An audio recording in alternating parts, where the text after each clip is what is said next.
welcome to Beyond Reality, the podcast where we dive into how groundbreaking technologies, particularly virtual reality, are transforming rehabilitation, therapy, and the very way we approach care. I'm Brianna Hodge, and I'm so glad to have you with us for what promises to be a meaningful and enlightening conversation. Joining me, as always, is my insightful and passionate co-host, Claire Ashbourne. Claire, it's always a pleasure to share this space with you. Today's episode is especially close to my heart because we're talking about mental health, a topic that resonates deeply with so many of us. From managing anxiety, depression, and burnout to fostering emotional resilience, mental health challenges touch virtually every life, including our own. And while these struggles can feel overwhelming, there is so much hope. We're going to explore how VR is offering new, innovative solutions to address these challenges, making therapy more accessible, impactful, and empowering for people everywhere. So Claire, as we get started, how are you feeling about today's topic? I'm feeling incredibly optimistic, Brianna. Mental health is such an essential part of our lives, and it's deeply intertwined with our ability to connect, grow, and thrive. What excites me most about VR is how it opens up new possibilities for healing that feel genuinely transformative. Whether it's helping someone manage anxiety or rediscover their self-worth, VR creates immersive and personalized therapeutic experiences that meet people where they are. It's a tool that doesn't just help people survive mental health challenges. It empowers them to thrive. I'm really looking forward to diving into the incredible stories and research that demonstrate how this technology is changing lives. I couldn't agree more, Claire. What I find so powerful about this conversation is that it flips the narrative on technology. While we often hear about how tech isolates us or adds to our stress, here we're seeing it as a force for connection, healing, and even hope. Whether you're a therapist exploring new ways to support your patients, someone navigating your own mental health journey, or simply curious about how innovation is reshaping care, I think today's conversation will resonate with you. Let's jump in. Mental health conditions, as we know, are one of the leading causes of disability worldwide. Depression alone impacts over 280 million people globally, according to the World Health Organization, and anxiety isn't far behind. Despite this, access to effective treatment is often limited. Cost, stigma, and geographic barriers can prevent people from getting the care they need. Claire, why do you think VR is emerging as such a valuable tool in addressing these challenges? That's such an important question, Brianna. What makes VR so impactful is its ability to bridge the gaps that traditional therapy often struggles to overcome. Unlike standard talk therapy or medications, VR creates a fully immersive and controlled environment where patients can engage with their fears, emotions, or stressors in a way that feels safe and manageable. Take Cedars-Sinai Medical Center, for example. They've developed a VR program specifically for patients dealing with anxiety and chronic pain. Participants are immersed in calming environments like floating above clouds or walking through peaceful forests. What's truly remarkable is the immediate impact these sessions can have. A study published by the Public Library of Science found that a single 20-minute VR session reduced anxiety levels by an average of 24%. What's even more profound is that many patients describe these sessions as their first real moments of calm in years. For someone who's been living with chronic stress or pain, that kind of relief can be life-changing. That's so powerful. I think what really resonates with me about this is how VR doesn't just target symptoms, it helps people reconnect with themselves in ways that feel natural and in some cases almost effortless. Imagine being in such a heightened state of stress or pain that even closing your eyes to meditate feels impossible, and then suddenly finding yourself transported to this serene environment where you can finally take a deep breath.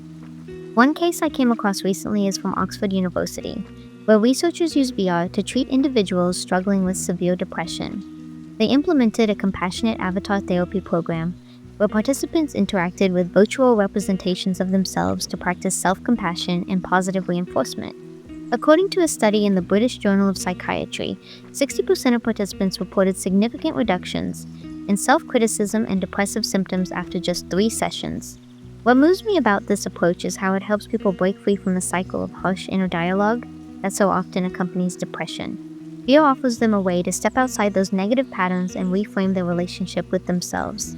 That kind of healing is incredibly profound, don't you think? It really is, Brianna, and it speaks to the heart of why VR is so transformative. It provides people with a safe space to explore and address their struggles while empowering them to rediscover their own strength and resilience. I completely agree. So anxiety is another area where VR is making a big impact. With millions of people worldwide struggling with conditions like generalized anxiety disorder or social anxiety, traditional treatments, while effective, can sometimes feel overwhelming or inaccessible. How do you think VR changing the way we approach anxiety treatment? VR has proven to be an incredible tool for anxiety because it combines exposure therapy with real time emotional regulation techniques. At Stanford University's Virtual Human Interaction Lab, for instance, they've developed a VR program for social anxiety. Participants practice engaging with virtual crowds in settings like conference rooms or networking events. What makes this so effective is the therapist's ability to tailor the experience to the individual's progress. For example, they can adjust the size of the audience or even introduce distractions, like murmurs or background noise, to simulate real life situations. A study published in Computers and Human Behavior found that participants experienced a 30% reduction in anxiety after just 5 sessions. That is amazing. It must feel so empowering for someone to confront a situation they've avoided for years in a space where they know they're safe.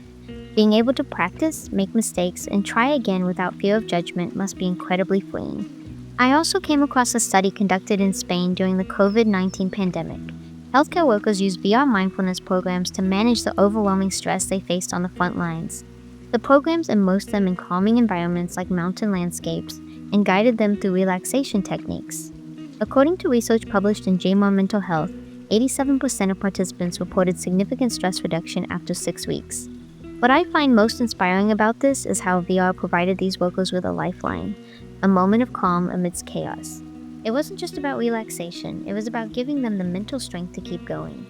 You're absolutely right. Programs like that remind us that VR isn't just for long-term therapy. It can also offer immediate and meaningful relief when it's needed most. Let us switch gears and talk about depression. It is another area where VR is making a significant impact. For so many people, depression creates this overwhelming sense of isolation and hopelessness. Traditional therapies can take time to produce results, which can sometimes add to that frustration. How is VR helping address these deeply rooted challenges in a way that feels tangible? Of course, so depression is often accompanied by feelings of disconnection, not just from others, but from oneself. VR has the ability to bridge that gap by creating immersive emotional experiences that help people reconnect and heal. One of the most exciting examples comes from King's College London with their Game Change program. This VR therapy was specifically designed for individuals with severe depression and agoraphobia who often struggle to leave their homes. Participants navigate virtual cityscapes and complete small, manageable tasks like walking through a park or entering a cafe. What's so remarkable is the empowerment this provides. A study published in The Lancet Psychiatry reported that 76% of participants experienced significant improvements in their symptoms. For many, this was described as a turning point in their recovery, a moment where they began to feel capable again, even in the face of challenges that once felt insurmountable. That's such a powerful example. What really stands out to me about Game Change is how it breaks down what can feel like impossible hurdles into achievable steps. When you're in the depths of depression, even something as seemingly simple as leaving your house can feel overwhelming. By allowing people to practice those small victories in a safe and supportive environment, VR makes recovery feel possible again. Another example I came across is the ALMA program in Switzerland, which focuses on self-compassion therapy. Patients interact with virtual avatars of their younger selves, offering kindness and support to those representations. It's such a deeply emotional approach. A study in Frontiers in Psychiatry found that this therapy significantly reduced feelings of self-criticism and increased self-esteem. The part that really moves me is how patients describe this experience as transformative, not just intellectually, but emotionally. It's not just about changing behaviors, it's about fostering a sense of forgiveness and self-acceptance. Don't you think that kind of emotional connection is where VR really shines? Absolutely, Brianna, and that's what makes VR so unique. It's not just about what's happening in the brain, it's about how patients feel in the moment. They're not just talking about their struggles or imagining solutions, they're experiencing them. As we've explored, VR is opening up incredible opportunities for mental health care, but it's also important to address the challenges. Claire, what do you think are the biggest hurdles we need to overcome as this technology becomes more widely adopted in therapy? Accessibility is one of the most significant hurdles. While VR is becoming more affordable, the cost of headsets and therapy programs can still be prohibitive, particularly for low-income individuals or underserved communities.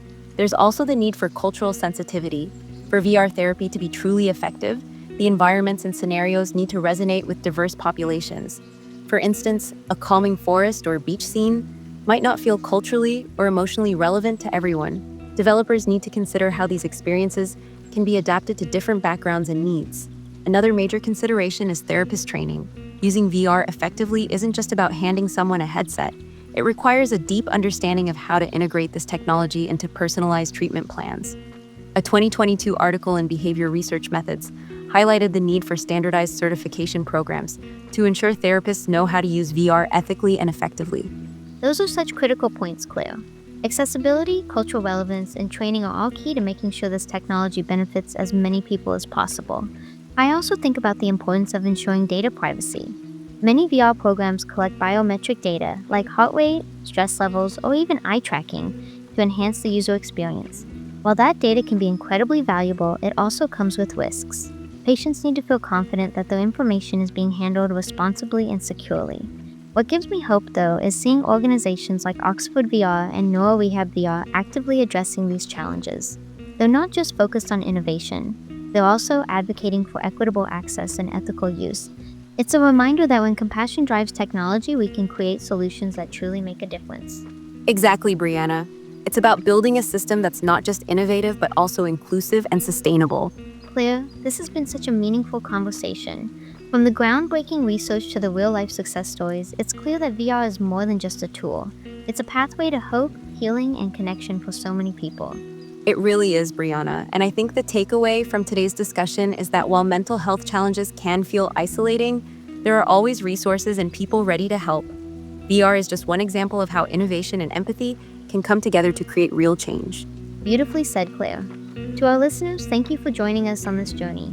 If today's episode resonated with you, please share it with someone who might benefit from learning about the incredible potential of VR in mental health care. Until next time, take care of yourselves and remember to keep exploring the beyond.